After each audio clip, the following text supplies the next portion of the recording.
What is going on, everybody? It's me, Box Office Ricky, with another review. Today, I'm a little bit late to the game. This movie came out about a couple months ago. It's called The Long Walk. And if you don't know, it's a Stephen King adaptation. So, before I dive into my thoughts, my reviews, let me go ahead and read to you the overall synopsis. Okay.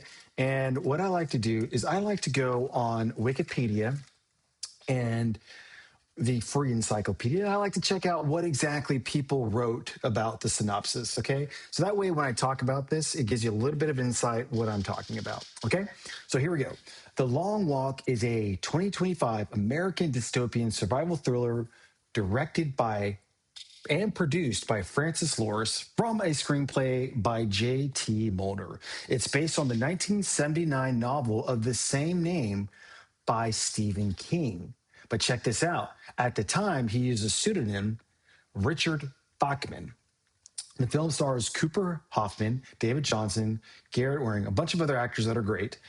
It's set in a dystopian 1970s. The film follows 50 boys in an annually televised competitive walking marathon meant to inspire viewers. Each boy must maintain a pace of 3 miles per hour of nonstop walking for days, and failure to do so after three warnings results in death. They get killed, shot in the head.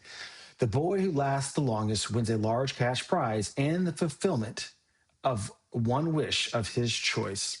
So it is a marathon type movie. Basically, the movie is a sort of like a Hunger Games, but Hunger Games set up in a way where these 50 boys have to keep walking and walking until they get to a certain point, or until they die or collapse.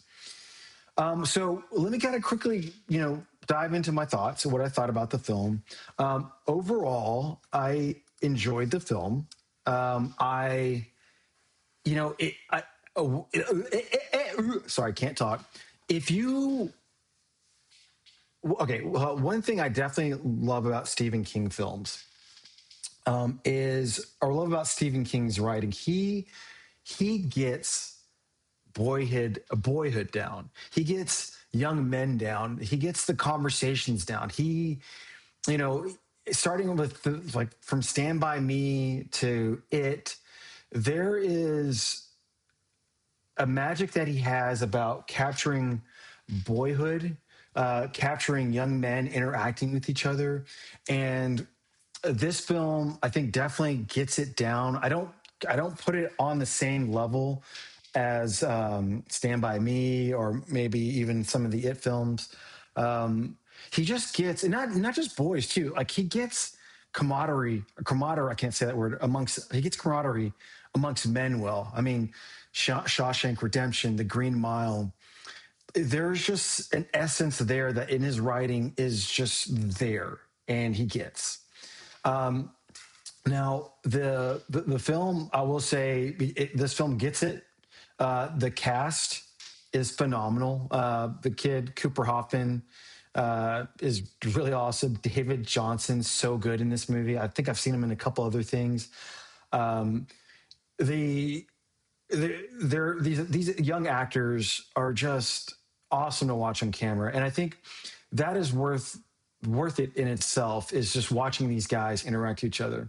Now, where I think the movie is just okay for me is I don't like this movie's like you get like there's a Hunger Games aspect to it, but you don't understand like what the world they're living in is like. And I think there's a lack of context. The movie just drops you right in. And honestly, reading the IMDb, I didn't even know it was set in the 1970s. Like, you definitely understand that it's set like, in the past, but you don't understand why they're doing this, or how has the world gotten so bad that these kids have to do this endless walk that goes on for 300 to 400 miles. There's no context at all. And I feel like for me to understand the stakes of why they're doing this, I need a little bit of a background of this world to understand that. And the movie just does not really deliver that really that much. Maybe there's aspects of it, but that's it. Um, Also, too, the Mark Hamill character, I don't know what the fuck is going on with this guy. Sorry to curse. Sorry, I shouldn't have cursed. But I don't understand what the point of. There's yeah, I mean, you understand that he's like this general character. Sorry if I should. Let me back up. Mark Hamill is sort of playing the facilitator of these events, of this walk, of this marathon. He is acting as if he's part of the military. They're putting together this event, and you know, Mark Hamill doesn't really seem like he's just playing one note in this film, and he's not really doing much for me. I love watching Mark Hamill in anything these days as a more of an older, grizzled man, but his character just seems really weird in this film. Like it's just kind of one note, and I'm not really understanding you what his purpose is in this film. So kind of going back to the positive, what I'll say is the film is enjoyable. It's not my favorite Stephen King adaptation. I think there are far better ones by miles. Stand by Me, Green Mile, Shawshank Redemption, far better films that capture the emotional essence among men and young men.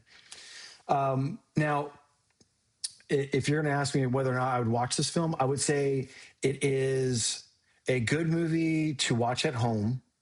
I actually rented it on Amazon. I paid $20 for it. And I kind of feel like I overpaid. I wish I would have just waited for this movie to be on a streaming service. Now, is it worth watching? Yes, but at home on a streaming service. I'm glad I didn't really spend big bucks to go see this at a movie theater. Yeah. With that being said, those are my overall thoughts, my notes. Thank you guys for watching. This is Box Office Ricky. One way I always like to sign off. In a world where you could be anything, why not be kind to one another? So, thank you guys. Box Office Ricky signing off. Thank you again for watching. I will talk to you very soon with my next box office report. See ya.